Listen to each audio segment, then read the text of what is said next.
皆さんこんにちは。夫婦グルメ旅行チャンネルです。今回は歴史探訪シリーズの第1弾、中山道歩き旅、藪原宿から奈良井宿の鳥居峠ハイキングのご紹介です。中山道は日本橋から京都までを結ぶ五街道の一つで、ここ日本橋にある道路元標がその始まりの場所です。この映像は後日の撮影ですが、自分が江戸時代に定められた重要街道の一つを当時の人と同じ道で歩いたと思うと感慨深いものがありましたよ。また中山道は参勤交代で多くの侍が通ったことから海外の方から侍ロードとも呼ばれているそうで、今世界から注目されている場所なんです。今回は長野県塩尻市にある藪原宿から奈良井宿に向かって実際に歩いてきました。この宿場間は中山道の中でも難所とされていた鳥居峠があります。さてこの動画では鳥居峠でハイキングをされる上で知っておくと良い便利情報、ハイキングの注意点、おすすめの観光スポットをご紹介していきます。ぜひ最後までご覧ください。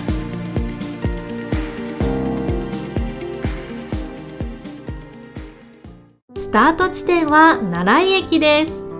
この日は奈良井宿に宿を予約していたので、先に宿へ行き荷物を預けてきました。ここで最初の注意点になるのですが、不要な荷物を預けての峠越えハイキングは大正解でした。私たちは山登りの初心者ということもあるのですが、段差のある階段や傾斜の強い場所もあったので、余計な荷物を持っての登山は大変と感じたからです。奈良井宿に泊まらない人は奈良駅にコインロッカーや手荷物預かりサービスがあるので、そうしたサービスを利用されることをお勧めします。また2つ目の注意点は、奈良井駅で一度下車し隣の藪原駅に向かう際、電車の本数はあまりないので時間に余裕を持ったハイキング計画を立てましょう。夏場ならまだしも秋冬は日が短いので注意が必要です。実は今回14時半頃に藪原駅を出て奈良井宿到着は17時前で2時間半ほどかかりました。これは宿の方に事前にお聞きしていた所要時間と同じなので平均的な時間と言えます。夏場だったのでまだ明るかったのですが、1時間遅かったらだいぶ暗くなり始めていたので危なかったなぁと思いました。なので時間に余裕を持ったスケジュールがおすすめですよ。さて奈良駅から藪原駅には5分ほどで到着しました。藪原宿は中山道35番目の宿場町です。この絵は江戸時代の浮世絵師掲載栄泉作で当時の藪原宿を描いたものです。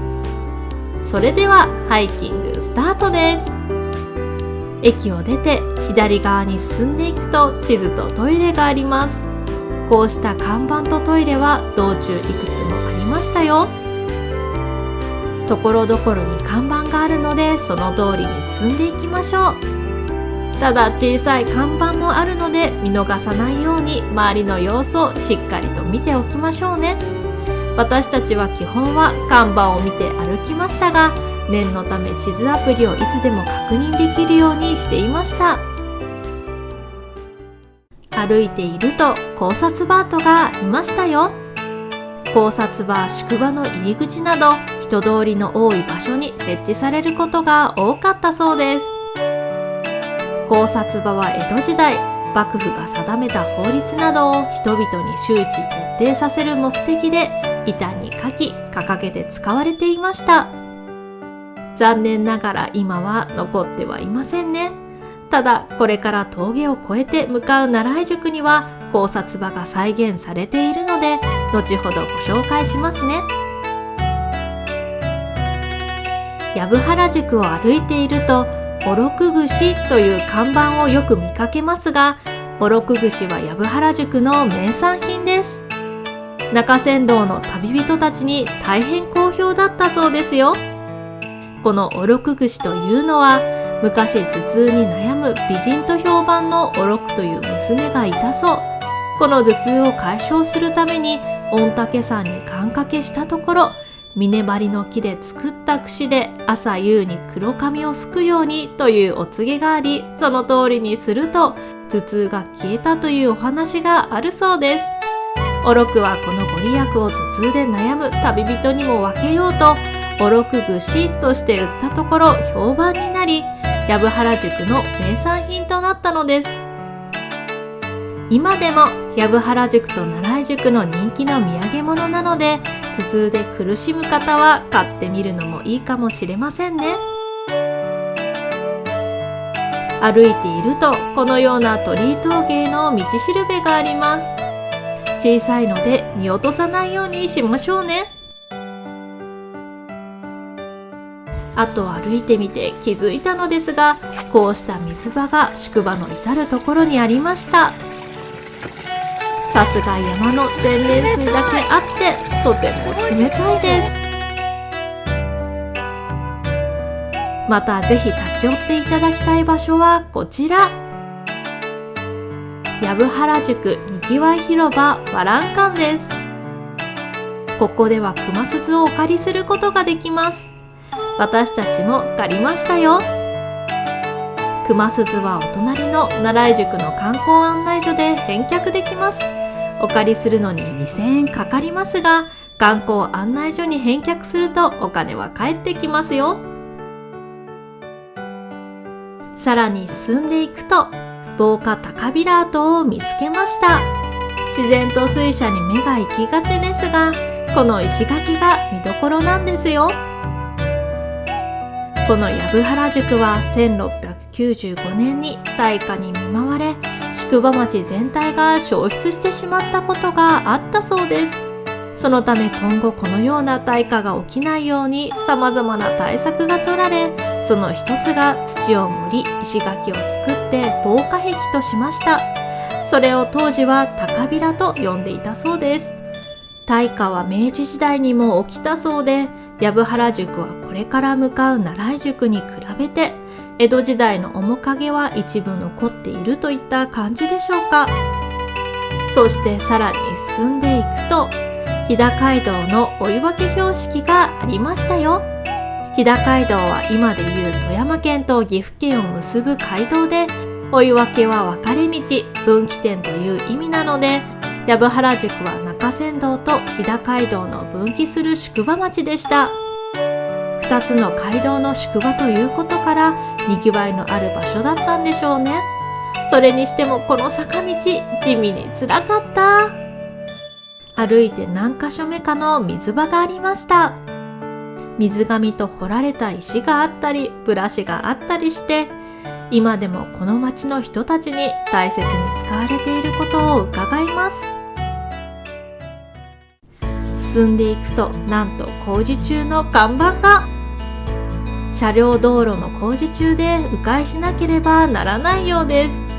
まあこればかりは仕方ないですよね。観光客の利益よりこの地域の住人の方にとっての利便性や安全性などが優先されるべきですもんね。素直に迂回していきます。どれくらいの距離なんだろうかと思っていたら、迂回路は短い距離だったのとご覧の通り、より自然の中を歩く感じで、なんだか中山道の雰囲気がより増しているんじゃないかと思いました。そしてこの道を緩やかに登っていくと、舗装された道路がなくなり、山の入り口に到着です。山の入り口には鳥居峠越えの地図があります。こうした地図は峠中何度も見かけましたよ。道に迷うことなく行けそうです。念のためスマホカメラで写真を撮っておきました。また杖置き場があります。地元の方々が用意してくれているのでしょうか。私も夫も利用しなかったのですが、杖があったら楽だったかもと思う瞬間が何度かあったので、利用されるのもいいかもしれません。それでは山の中に入っていきます。正直この時点ですでに汗だくでした。本当に登れるのかなと不安に感じながら進むと、山の上から流れてくる川のせせらぎの音と、日に照らされ光っている植物に石畳と、テンションが上がる三拍子が揃って頑張れそうです。熊鈴の音は想像以上に大きくて、きっと熊にも届くはず。さあ頑張るぞですでに息が切れてます。ちなみにこの息切れはまだいい方でした。同じ長野県にある軽井沢でよく見かけるシダ植物がここにも生えていますね。ここで簡単に鳥居峠についてご説明すると、藪原宿と奈良井宿間を結ぶ約 6.4 キロの山道で、江戸の旅人にとってわらじ履きの足を泣かせる中山道屈指の難所として有名でした。今はわらじ履きではありませんが、今回登ってみて思ったのは、最低でもスニーカーでないと危ないですね。特に下りは足首をひねるような段差やくぼみがあるので、足首まで固定されたトレッキングシューズがいいと思いました。石畳の道が終わるとさらに山深くなっていきます。熊よけの鐘がありました。念のため鳴らしていきますよ。夫が鳴らしてみたところ、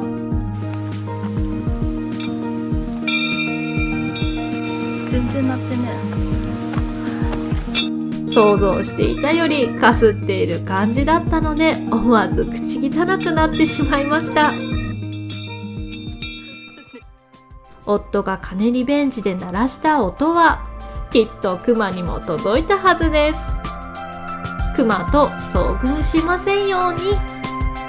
数年前にクマの出没事例があるので、携帯用のクマ鈴もチリンチリン鳴らしながら歩いています。用心に越したことはありませんよね。ここは傾斜がきつく辛くなってきた場所なのですが、画面越しで見ると平坦な道に見えますね。いやー、しんどかった。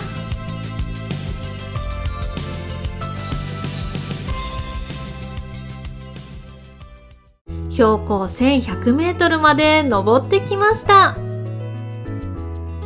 鳥居峠の標高は1197メートルなので、あともう少し。7月ということもあり汗だくです。こまめに水分補給しながら登っていきますよ。木々が途切れた場所に展望台がありました。ここまでは木がたくさんあり、街並みを望むことができなかったのですが、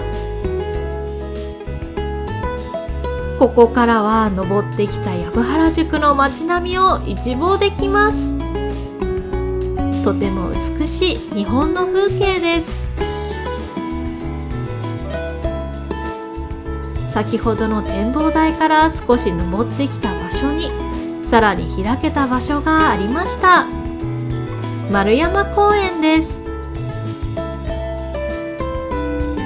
テーブルと椅子のある休憩スペースになっているだけでなく、松尾芭蕉をはじめ俳人の句碑や石碑があるんですよ。ただ私はこの時点でエネルギー切れになってしまい、少し休憩することにしました。持参した携帯食大豆バーを食べてエネルギー補給。食べたら体が回復するのを感じたので、携帯食は大事ですね。元気になったので散策再開です。せっかくなら松尾芭蕉の句を見つけたいところ、達筆すぎてよくわからず、下山後に調べたところ、通り過ぎたこれが芭蕉の句でした。ひばりより空に安ろう峠かな。空高く舞うひばりよりさらに高い峠の上で休みながら、眼下遥かにひばりのさえずりを聞くという句らしいです。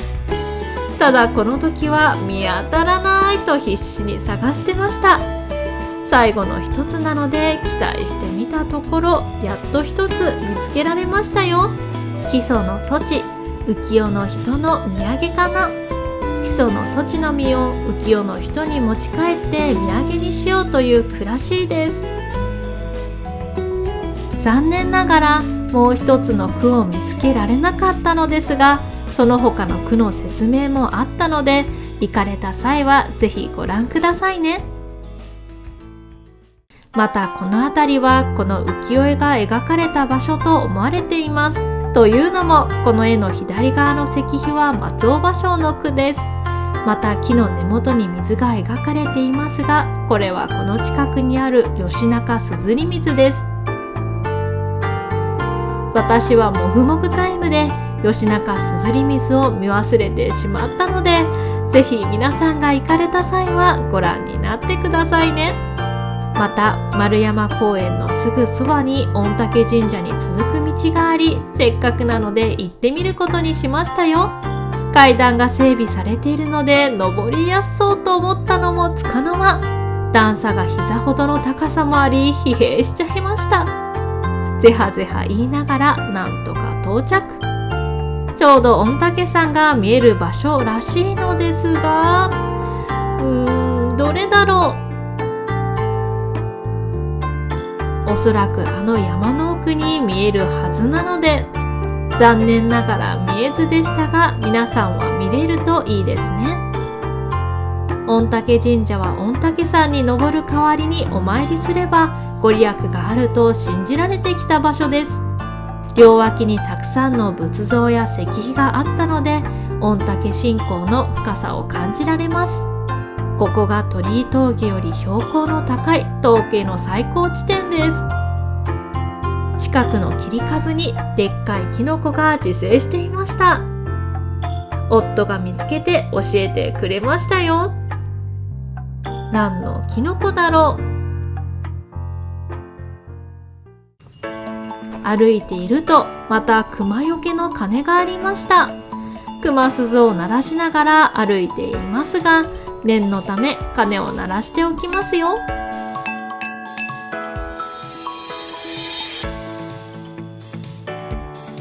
熊に出会いませんように。御嶽神社を過ぎると道は緩やかになり、新緑の葉を茂らせたトチノキの群生が現れました。御嶽神社までは上りだったので辛かったのですが、今は緩やかな下りなので周囲の景色を楽しむ余裕が出てきましたよ。普段の街中散歩とハイキング登山はだいぶ違いますね。街道歩きは今後も続けたいので、少しトレーニングをしようかと思ったりしましたよ。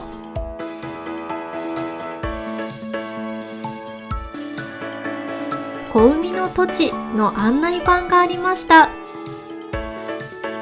この木でしょうか。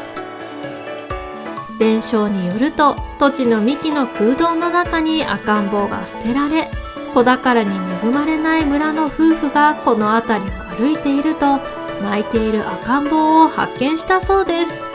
夫婦は御嶽神社に子宝祈願をしていたことから、御嶽の神から授かったと考えることにしました。しかし母乳が出るはずもなく、困っている時にこの木の近くに落ちていた実を煎じて飲んでみると、不思議なことに急に母乳が出るようになったそうです。そこから小海の土地と呼ばれるようになったそうですよ。御嶽神社から470メートルほど歩いてきました。ちょうど地図もあったので念のため確認。ちょうど半分くらい歩いてきたところですね。鳥居峠越えの道中にある見どころスポットも書かれているので、見逃さないようになんとなく覚えておくといいかもしれません。さらに進むと峰の茶屋があります。昔はお茶屋があった場所だそうですが、現在はトイレと休憩所になっています。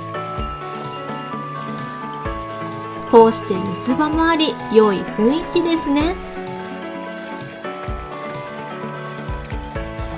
下り道は今のところ緩やかだったので、この時は休まずこのまま進んでいくことに。また熊よけの鐘がありましたよ。今回も念のため鐘を鳴らしておきます。ここで分かれ道。奈良井宿まで2キロの場所に来ました。藪原駅から奈良駅まで全長 6.4 キロあるので、残り3分の1強というところまでやってきましたね。ここまでは緩やかな道だったのですが、砂利道や木の根の凸凹、天候によるものなのかもしれませんが、道に水が流れた跡が残っていて、ぬかるんでいたり土がえぐられていたりして何度か転びそうになりました。それなりに靴には気をつけた方が良さそうですね。それでは奈良井宿を目指してどんどん歩いていきます。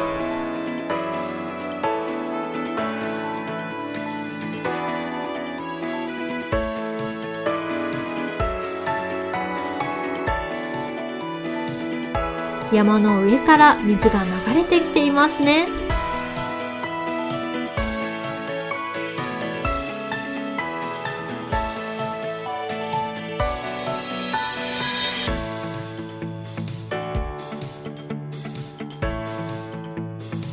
奈良井宿まで 1.38 キロ。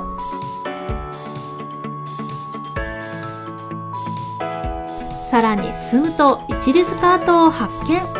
この一里塚跡は当時からこうした石があったわけではなく、おそらく盛り土がされていたようですが、今では原型をとどめてはおらず、正確な場所もわからなくなっているそうで、この辺りに一里塚があったのではないかと考えられて、こうして石を置いているそうです。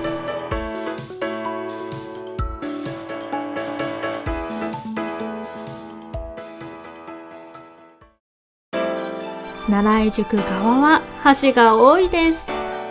それだけ豊かな水があるということですよね。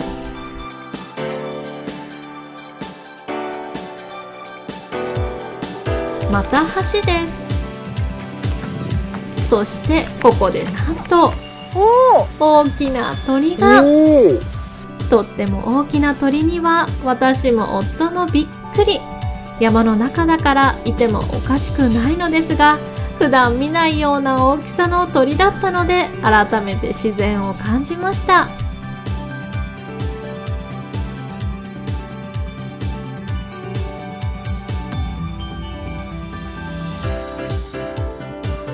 鳥はもう遠くに行っちゃいましたね。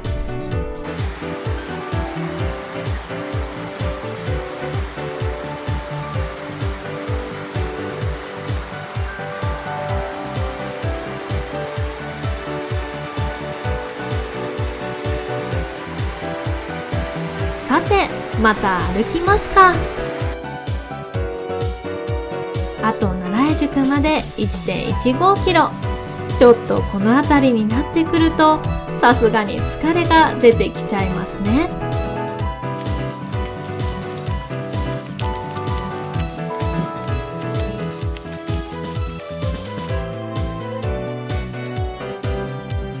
ここで中野茶屋が見えてきました。ここにトイレはありませんが、休憩できるようになっています。そしてここにも熊よけの鐘がありました。だいぶ近づいてきましたが、最後まで気は抜けませんよね。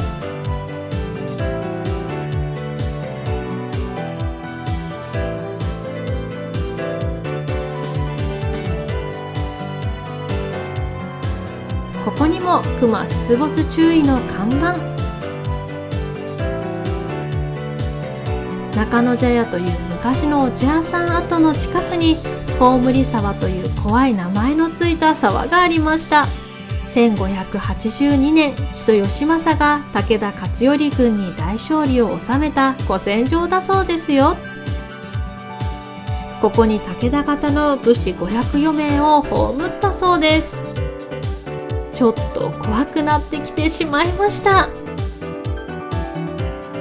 そんな時、夫が見てというので、恐る恐る後ろを振り返ると、黄色いカエルと言って指さしてます。私は爬虫類が苦手なので速攻でスルーしました。心なしか早歩きに。気を取り直して歩いていきます。そういえば夫はよく蚊に刺されるタイプで、こんな山の中に行くので虫刺され対策としてアース製薬のサラテクトを何度か塗り直しながら歩いたところ、全く刺されなかったんです。これには私も夫も驚きました。夫はこのことにとっても感動していて、帰りの電車の中でアース製薬の株をチェックしていましたよ。確かに気に入った商品の株を買うのもいいですよね。そして残り660メートル。頑張ろう。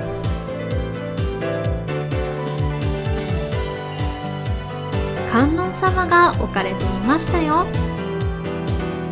あともう少しですが、無事に奈良井宿に到着できるようお願いしました。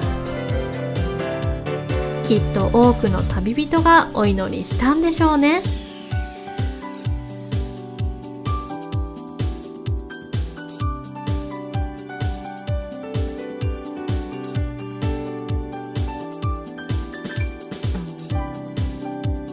土がえぐれてしまっている箇所は、木の根がむき出しになっている様がよく見えますね。ここで石畳の道に出会いました。奈良井宿が近くなってきているのを感じます。鳥の鳴き声が聞こえてとても気持ちが良かったです。